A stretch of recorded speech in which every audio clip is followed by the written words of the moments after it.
Okay. And so my question also is, so Bryson, when we are, you and I are in our 60s, I'm making this up, or 65, and we're ready Mm-hmm. to withdraw our investments. We've made all our returns. How do we do it? Do you literally withdraw all that money No, out of the no, stock market? Okay. no. Okay, Yeah, so how do great you do question. it? Great question. And that's Hmm. that's that's an awesome question, by the way. And by the way, you don't have to rush. We have like 30 minutes. It's Oh, fine. Um, okay, yeah, so okay. you're fine. Don't worry about it. I hear your voice. You're like rushing a little bit. But Yeah. the idea is that let's say you're 39, right?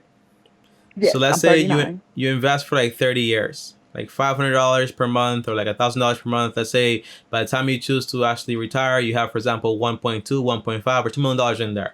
How do you take that money out to make sure you don't run out of money, right? Because that's the biggest thing. Because if you take all that money out, well, now the idea is, well, guess what? I'm TJ. I'm 60 years old now, or let's say yeah, 60 years old now. Let's say I'm gonna live until I'm 100, so that's 40 years. If I have 1.2 million dollars, right, divided by an extra 40 years, that's only $30,000 a year in income, right? It's not a lot of money. Hmm. Right. So the idea is, TJ, what you have to do is you use the 4% rule, which basically means you leave the money invested, but if the money that's invested is making you, for example, 8% a year or 10% a year, right? The biggest idea is basically if you just take out 4%, it means your money is still going to grow faster than you're actually taking the money out. So, for example, if you have $1.2 million in there and you take out, for example, just 4%, that's around $48,000 every single year. But if it's making you, for example, 10% a year, that's 120K that's actually making you. So while you make 120K, you take out 48. So it means your money is still growing and you still get to take money out. Now, one big thing is basically people forget this, right? You have inflation, 2-3%. Hmm.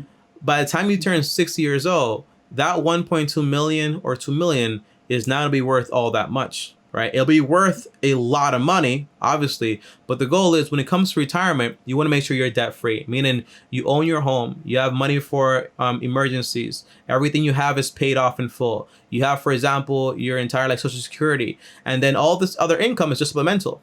It's just extra income for you. Does that make sense? Yes, yes. But do Uh, you follow that 4% rule all yes. the way up until you're like Until 80 or you're until 90, you're. 100?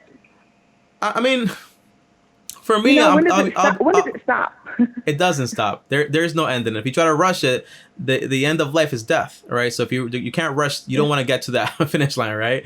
So hopefully you don't ever have Yeah. to stop.